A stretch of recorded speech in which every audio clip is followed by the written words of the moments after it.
Now we come to the last fellow who went up to Chicago, and actually I should say last fellow and his mother. Purnell Shields went up there with his mother, Annie.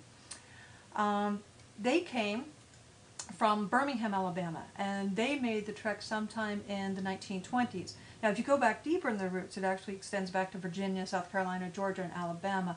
It's interesting, the further back you push in Michelle's tree, the more branches eventually lead you to Virginia or South Carolina. Now, I wanted to tell you a little bit more about this particular branch of the family tree. So I thought it might be helpful to have a descendancy chart to help you get your bearings. You see Michelle there on the bottom, and right above her to the left is her mother, Marion. And I was just talking to you about her grandfather, Purnell Shields. Okay? Now, let me take you back one more generation to her great-grandfather, Robert Lee Shields.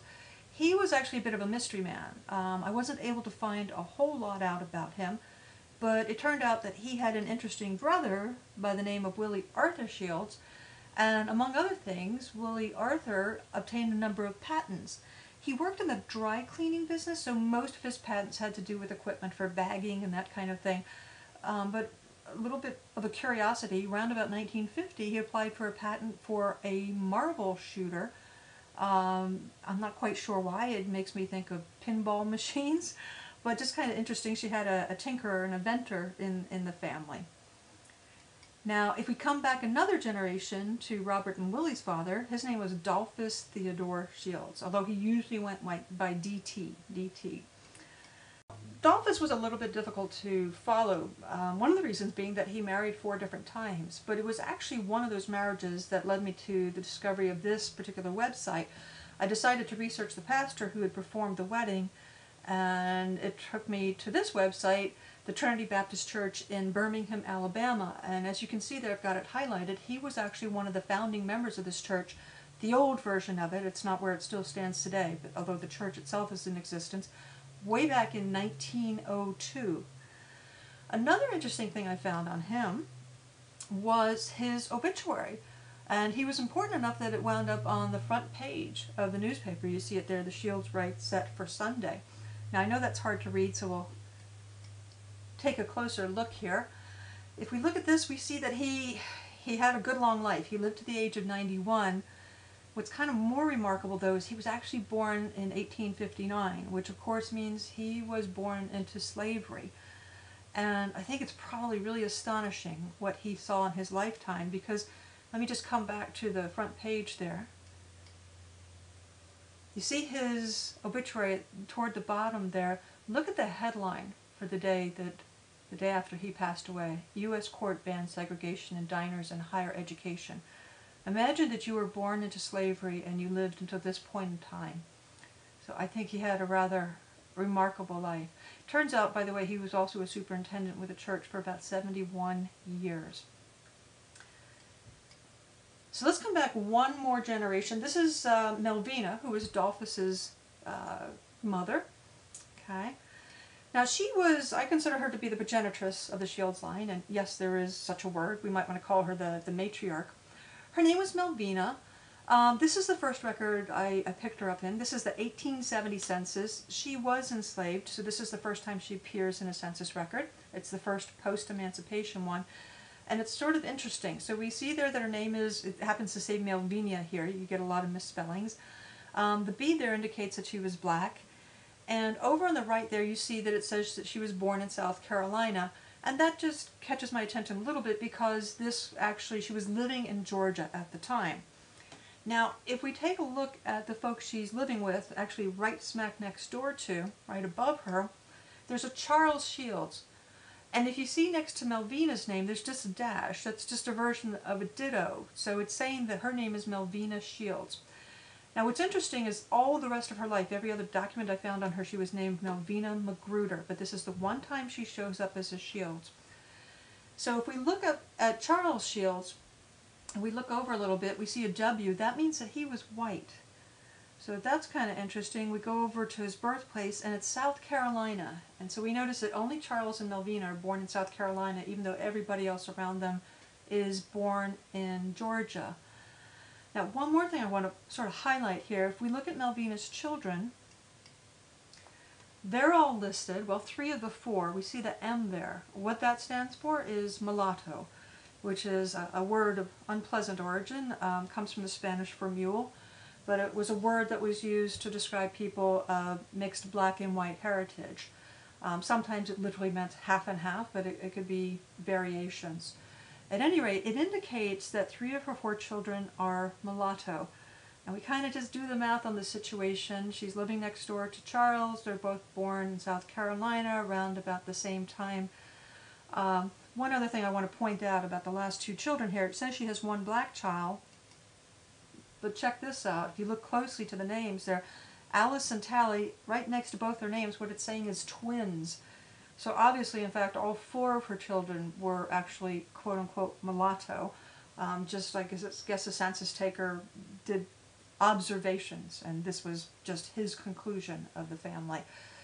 But what this all suggests to me very strongly is that probably Charles is the progenitor of the Shields line. And if that's the case, and by the way, that's the kind of thing that could be looked into through DNA testing, but I, for one, am not about to ask for DNA samples from the first family. But if the family were curious, they could explore that further. And one other thing I should say about this is that if in fact Charles is the father of Melvina's children, what that tells me is that Michelle, like her husband, is part Irish. Now, I get really sort of fascinated with Melvina. If you're a genealogist, you know that certain ancestors call to you more loudly than others, and that is true even when you're researching somebody else's roots. And in the case of Michelle's heritage, it was definitely Dolphus and Melvina who called to me the loudest. So I wanted to learn as much as I could about Melvina. I wanted to see if I could follow her back to South Carolina. So what I did is I started with the assumption that she was somehow associated with that same Shields family, with Charles. And so I followed that family back to South Carolina. It led me to Spartanburg.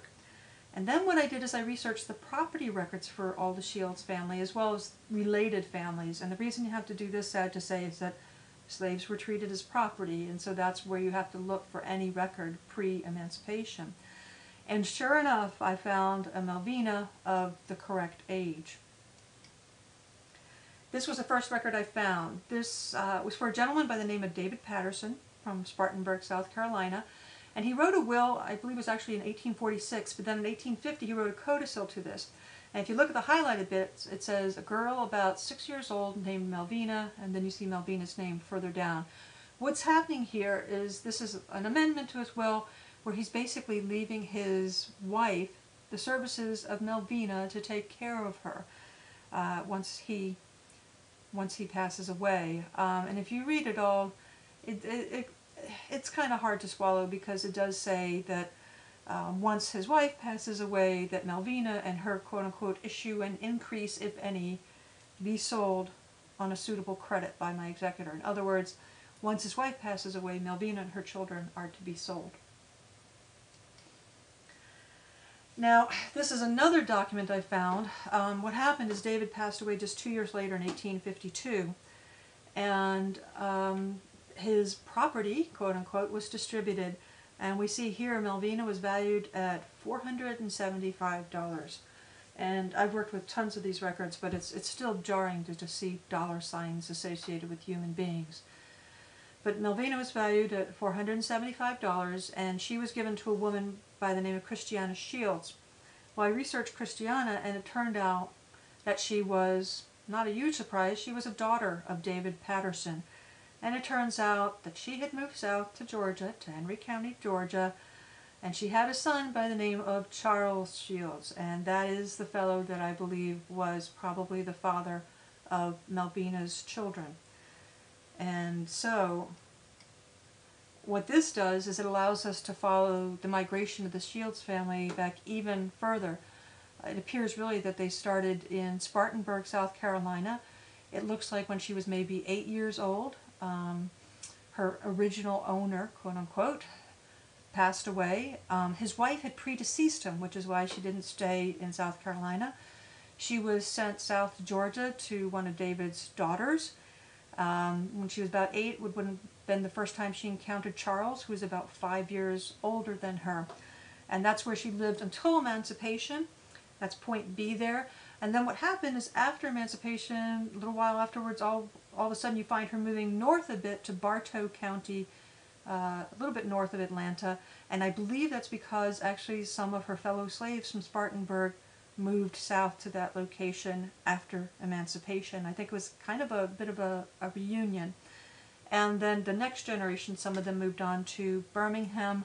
And then finally we have the last generation making the move north to Chicago.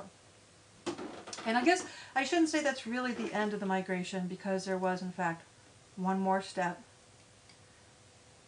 And that was the migration of Michelle, Malia, Sasha, and her mother Marion, the first grandma, from Chicago to the White House. I know I tossed a lot of information at you quickly, so if anybody has any questions, just shoot me an email at smolenyak@gmail.com. I hope you found this interesting. Thanks so much.